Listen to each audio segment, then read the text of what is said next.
মহিলাটি নিঃশব্দে ট্রেনে উঠে পড়ল। যদি তার চোখে চোখ না পড়তেও আমি বুঝতেই পারতাম না যে তার চোখ ছলমল করছিল। যে কোনো মুহূর্তে সে অস্ত্র যেন ঝরে পড়বে। আমি তার পায়ের দিকে তাকালাম, দেখলাম খালি পা, একজোড়া জুতা তার হাতে, কোলে কম্বলে মোড়ানো একটি ছোট্ট শিশু। শিশুটি কোনো শব্দ করছে না। মহিলাটি যাত্রীদের কাছ থেকে এসে নিচু স্বরে কি যেন বলছিল, কিন্তু আমি তার কথা ফেরিওয়ালাদের কণ্ঠে ঢেকে দিচ্ছিল। মহিলাটি ট্রেনের একপাশে আমার কাছাকাছি আসলো। তার পুরনো ব্যবহৃত ক্ষয়ে যাওয়া জুতা জোড়ার দিকে লজ্জিতভাবে তাকিয়ে আসতে বললাম, কারো কি এটা লাগবে? কেউ কি আমার কাছ থেকে জুতাটা কিনবে? সবাই বিব্রতভাবে না করে দিল। কেউ বুঝে পেল না কেনই বা কেউ ব্যবহার করা পুরনো ক্ষয় হয়ে যাওয়া জুতা কিনবে। অন্য একজন মহিলা ব্যাগ থেকে কিছু টাকা বের করে তাকে দান করতে চাইল, কিন্তু মহিলাটি এমন কিছু গ্রহণ করতে অস্বীকার করল। তার ঘুমন্ত শিশুর হাতের মধ্যে দেওয়ার পরও সে তা ফিরিয়ে দিল। সে তখন জুবুথুবু হয়ে পারাজিতের মতো ট্রেনের দরজায় গিয়ে দাঁড়িয়ে রইল। মহিলাটি তার মুখ এমনভাবে নিচু করে রাখল যেন অন্য যাত্রীরা তার চোখ থেকে গড়িয়ে পড়া অস্ত্র দেখতে না পায়। তখন একজন মহিলা তার কাছে এগিয়ে গিয়ে আস্তে করে বলল, আমি তোমার কাছ থেকে জুতা জোড়া কিনব। তখন জুতা হাতে নিয়ে সেই মহিলাটা আশ্বানিত। এইমাত্র ঘটে যাওয়া ঘটনাটি দেখে সঙ্গে সঙ্গে আমার মাথায় কোরআনের একটি আয়াত ঘুরতে লাগলো। যারা আল্লাহর পথে অবরুদ্ধ রয়েছে বলে ভূপৃষ্ঠ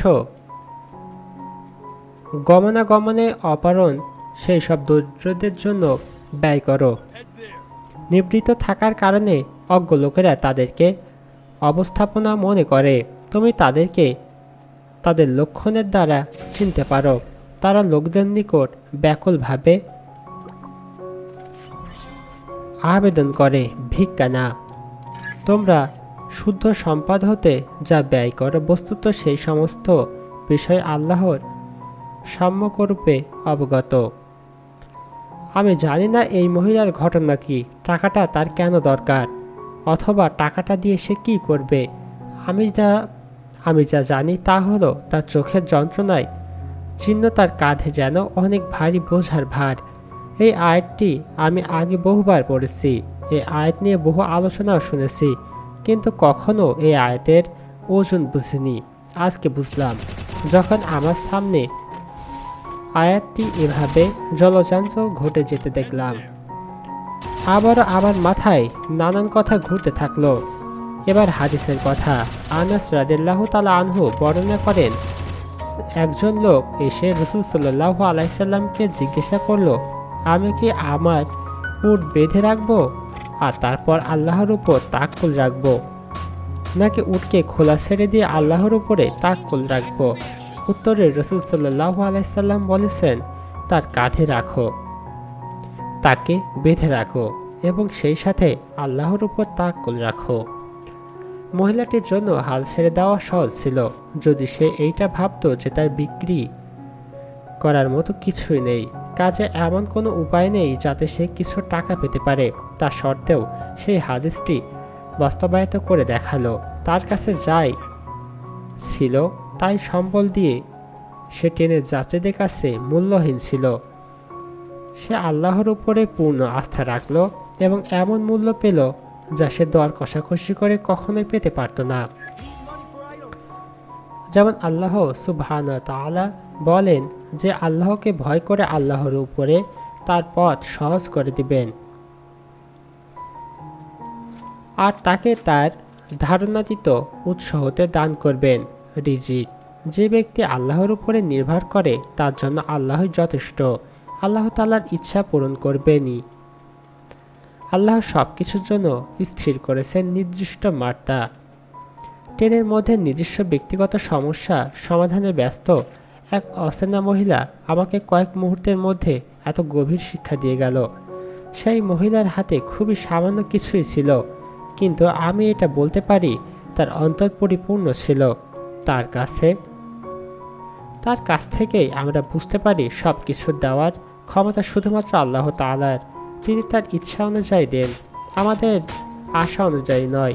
আমরা যদিও ভাবি কোনো পরিস্থিতিতে আমাদের হয়তো তেমন কিছুই করার নেই, আমাদের আবার ভেবে দেখা উচিত, কেননা আল্লাহ তাআলা আমাদের সেই সামান্য পুঁজি আমাদেরকে আশাতীত হারে বহুগুণে বাড়িয়ে দিতে পারেন। এবং সবশেষে আমরা যেই সব অভাবী মানুষ সম্পর্কে চিন্তা করব, যাদের কথা আল্লাহ তাআলা বলেছেন, তাদের অন্তরে সে ব্যাখ্যাতীত সৌন্দর্যের কথা ভাবব, যেমন এই মহিলাটি দেখিয়েছেন।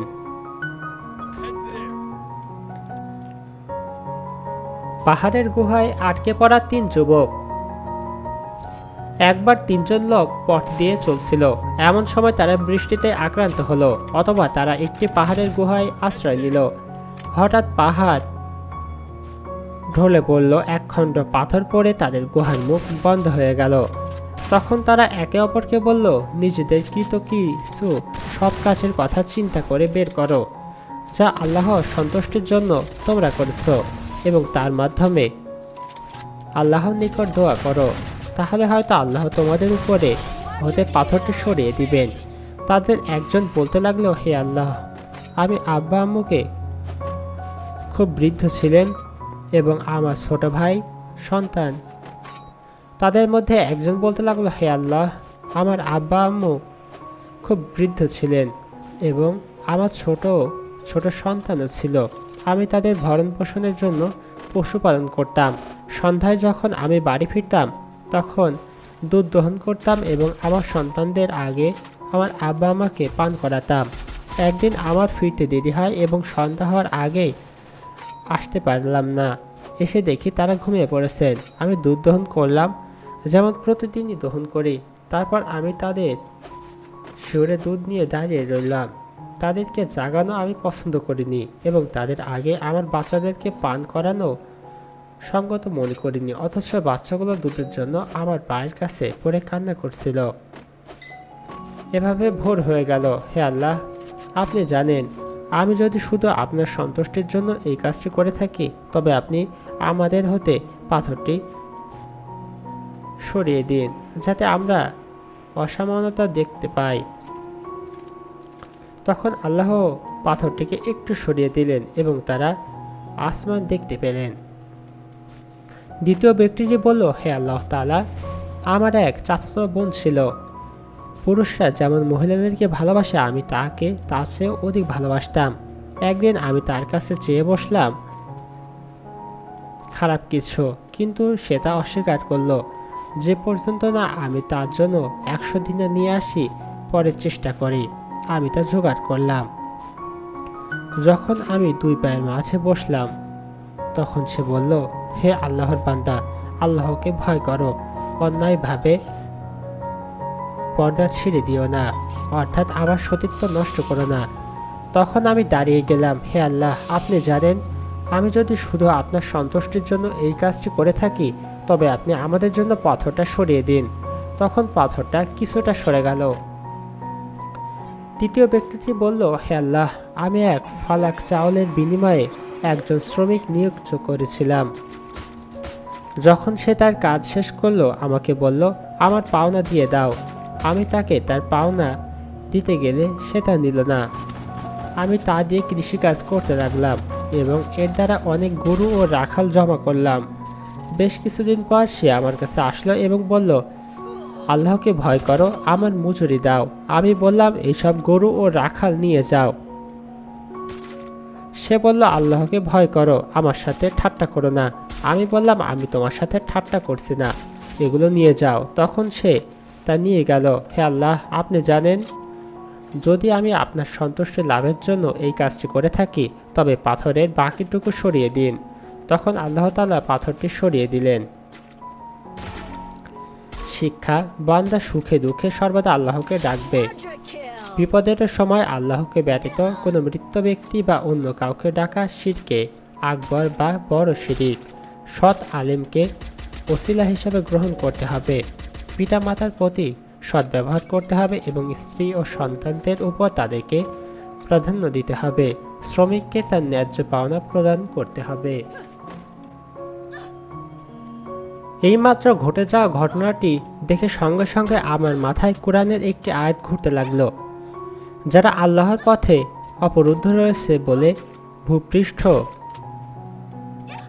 গমনাগমনে অপারণ সেই সব দরিদ্রদের জন্য ব্যয় করো। নিবৃত্ত থাকার কারণে অজ্ঞ লোকেরা তাদেরকে অবস্থাপনা মনে করে। তুমি তাদেরকে তাদের লক্ষণের দ্বারা চিনতে পারো। তারা লোকদের নিকট ব্যাকুলভাবে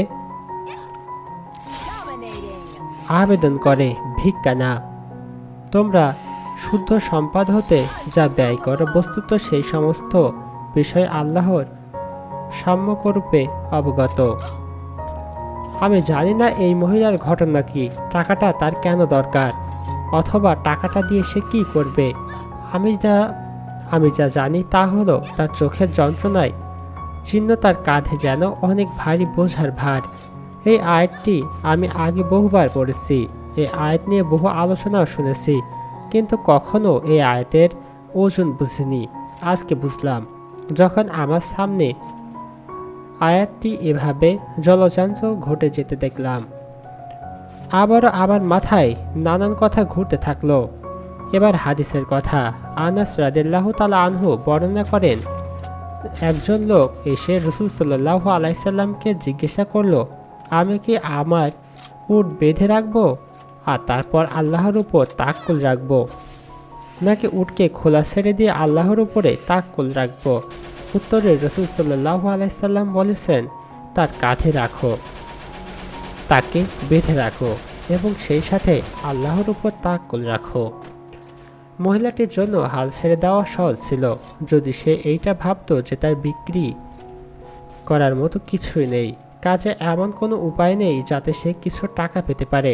তা সত্ত্বেও সেই হাদিসটি বাস্তবায়িত করে দেখালো, তার কাছে যাই ছিল তাই সম্বল দিয়ে সে টেনে যাত্রীদের কাছে মূল্যহীন ছিল। সে আল্লাহর উপরে পূর্ণ আস্থা রাখল এবং এমন মূল্য পেল যা সে দর কষাকষি করে কখনোই পেতে পারত না। যেমন আল্লাহ সুবহানাহু ওয়া তাআলা বলেন যে আল্লাহকে ভয় করে আল্লাহর উপরে তার পথ সহজ করে দিবেন আর তাকে তার ধারণাতীত উৎস হতে দান করবেন রিজিক। যে ব্যক্তি আল্লাহর উপরে নির্ভর করে তার জন্য আল্লাহই যথেষ্ট। আল্লাহ তাআলার ইচ্ছা পূরণ করবেনই। আল্লাহ সবকিছুর জন্য স্থির করেছেন নির্দিষ্ট মাত্রা।